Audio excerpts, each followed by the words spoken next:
Grand Rising, all kings and queens, all gods and goddesses, all beautiful people.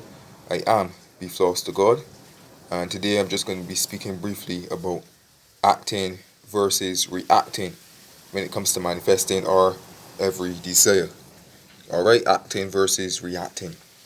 Now I'm going to just read a brief um, passage here from the book called The Power of Imagination by Neville Goddard. Right? And this is taken from chapter 14. Right? And it's entitled The Creative Moment. Alright? Now, reading. Whenever we imagine things as they ought to be, rather than as they seem to be, that is the moment, right? As in the present moment. For in that moment, the spiritual man's work is done, and all the great events of time start forth to mold a world in harmony with that moment's altered pattern. Alright? So from the time you do your imaginal acts or speak your affirmations or script or whatever the case may be, and you repeat it and you're actually feeling the feeling of the wish fulfilled. Alright? From the moment you do that, right? The universe or higher self, whatever you want to call it, goes into work at that very moment to rearrange things to bring our desires into the 3D reality. Alright, so at that present moment, as you are creating your desire, seeing things for what you would want them to be rather than for what they are, right? And you're speaking it into existence, imagining it into existence. The universe goes into action at that from that very present moment that you're actually creating the act and feeling it. The universe goes into action to rearrange things to bring about your desire into the 3D reality. Okay? Reading again. Satan, Blake writes. Now, Blake, William Blake, for those of you who don't know, he was a poet back in the day. I think he was born in the 1700s and died in 1827 or something like that. You can do your research. But Blake, he was a poet and a painter, right? He was a poet just like William Shakespeare, you know? And he was big on imagination as well. But reading again, he said, Satan, Blake writes, is a reactor, right? Now, Satan again, the Bible is all psychological, it's all a metaphor. There's only one God, and God is playing all the parts. He's playing the parts of the thief, the killer, the judge, the good person, the pastor, your mother, your father, you, me. We're all God. God is playing all the parts. There's no devil or there's no Satan, you know what I mean?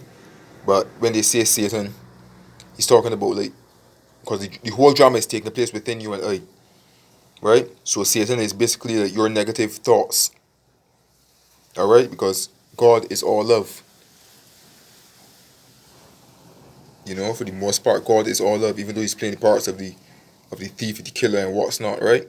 It's all God playing all the parts, just different rearranging of the minds, different states of being, you know. So Satan now is referred here to as that state of being, you know, the reactor. You know, like when things happen, say that we set an intention for something, and then circumstances say the opposite, and then we react. That is in the state now of Satan, because we're not really keeping the faith. Right? And it's okay because we all went through that already. You know, some days we tend to waver at times. Even me too. But what's your most dominant feeling and thoughts and state of being is that of the wish fulfilled, then you have nothing to worry about. Right? So don't beat up yourself. He never acts, he only reacts. And if our attitude to the happenings of the day is reactionary, are we not playing Satan's part? Man is only reacting in his natural or Satan state. He never acts or creates. He only reacts or recreates. Right? Because creation is finished. There's nothing to create. Right? When we tap in, when we have a desire that is God speaking to us, right? And once you have that desire for what, I don't care whatever it is, you know what I mean? That means it already exists somewhere in the higher dimension. It's just a matter of bringing it here into the 3D reality. right? So we don't create nothing, we recreate, right? Or co-create, whatever you want to call it. One real creative moment, one real feeling of the wish fulfilled, right, is worth more than the whole natural life of reaction, right? So from the moment you can create something, that is so much power, right? Because with God, all things are possible. And through God, all this whole vast world was created, right?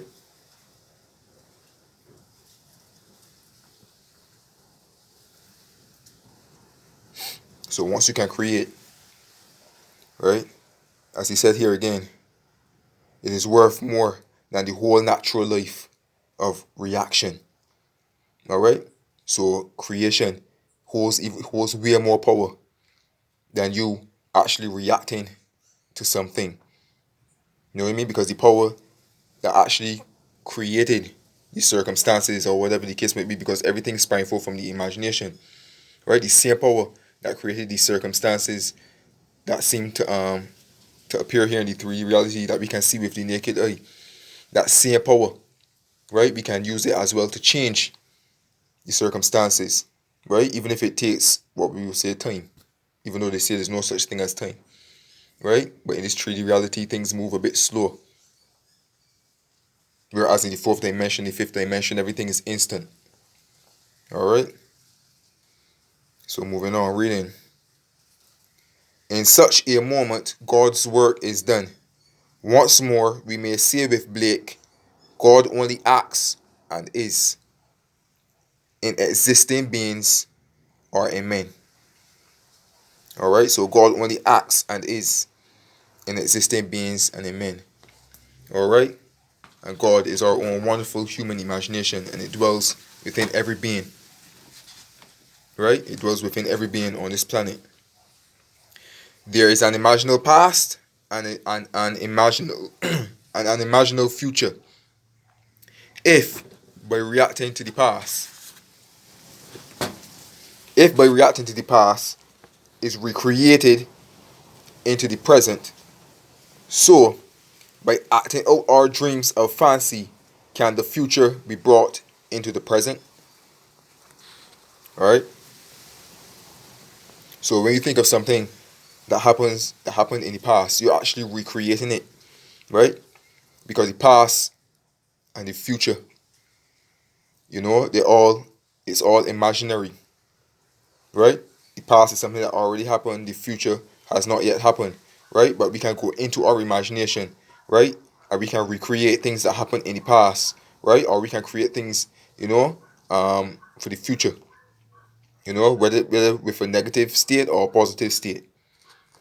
All right. So if you go back into the past and you're dwelling on something, let's say somebody hurt you in the past, right? And you go back into the past in your imagination, and you're actually hearing what they told you or whatever the case may be, and that's building up anger within you. That state, right? That is the Satan state, right? That is the Satan state because right now you're recreating something now that happened into the past, and it wasn't nothing lovely, right? And by doing that, you're not hurting the other person, you're just hurting yourself, right? And all you have is the present moment, right?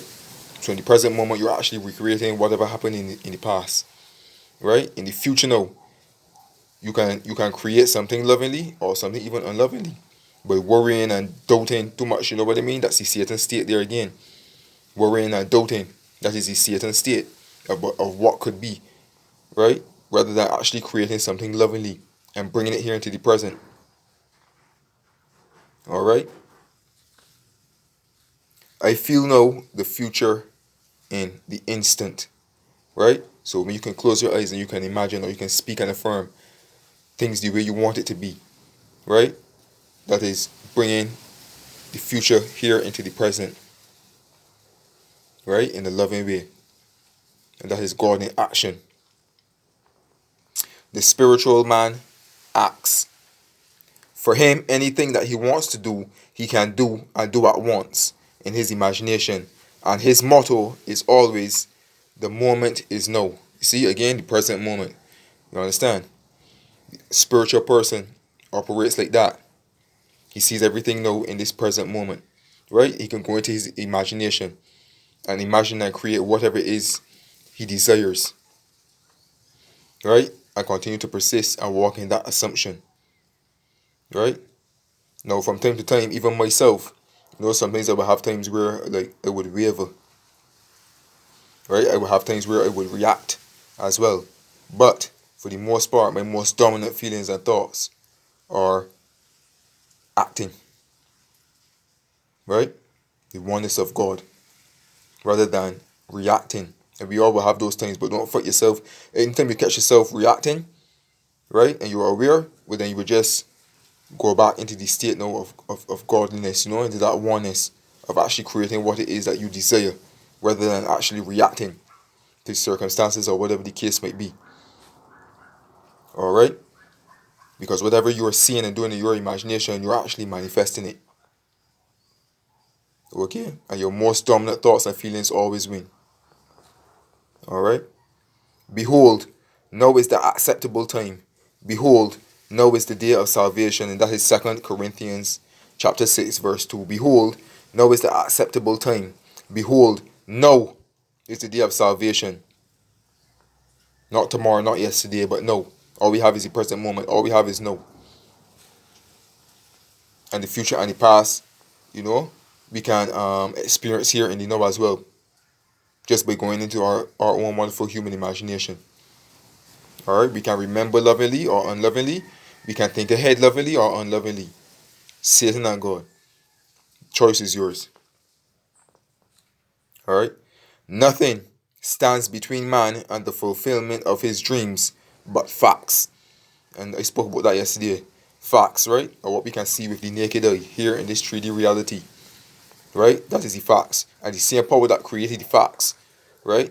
If we don't like the facts, that same power that dwells within each and every one of us, we can change it. We can penetrate the facts. So if the fact is that you're unhealthy, we all have the power that we can change that fact. Go into your own wonderful human imagination, right? Affirm it, speak it into existence that you are healthy. Penetrate the facts. Alright? And by doing that slowly but surely, because things take time in this 3D reality, every seed has its own appointed hour. Some things manifest quickly, some things take a bit of a time, But if you can speak it into existence or imagine it, walk in that assumption boldly every single day, right? Even if you have times where you might waver or you might react, in being in the Satan state, nothing is wrong with that. As long as you don't dwell in it, right? Make your most dominant state be of God. Alright, and again, it's all a metaphor, it's all psychological. There's no devil, and then there's a God. There's only one, and that's God. One consciousness that everything sprang forth from. Right? But they're just using that as a metaphor. Like the negative state as Satan, and the more positive is God. Right? But there's only one, that's God playing all the parts. But we have a choice to choose how we want to use it, lovingly or unlovingly. Right? Where was I now? Right, nothing stands between man and the fulfillment of his dreams but facts. And facts are the creations of imagining, as I just said. If man changes his imagining, he will change the facts. This story tells of a young woman who found the moment and, by acting out her dream or fancy, brought the future into the instant, not realizing what she had done until the final scene. Alright, now I'm not really going to get into that part. That was just like an example of showing a woman who used her imagination lovingly, to manifest her desires at that moment, right? And this was a manifestation that happened kind of instantly, But I'm not really going to get into that part right now. I just wanted to share the most important parts, right, about acting and reacting when it comes to manifesting our every desire, right?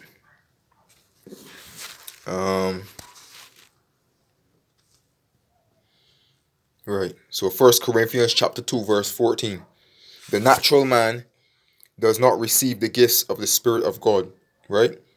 The natural man, that is the man that just sees everything for what it is and not what it could be. For they are folly to him, and he is not able to understand them because they are spiritually discerned. Right? That's 1 Corinthians chapter 2 verse 14.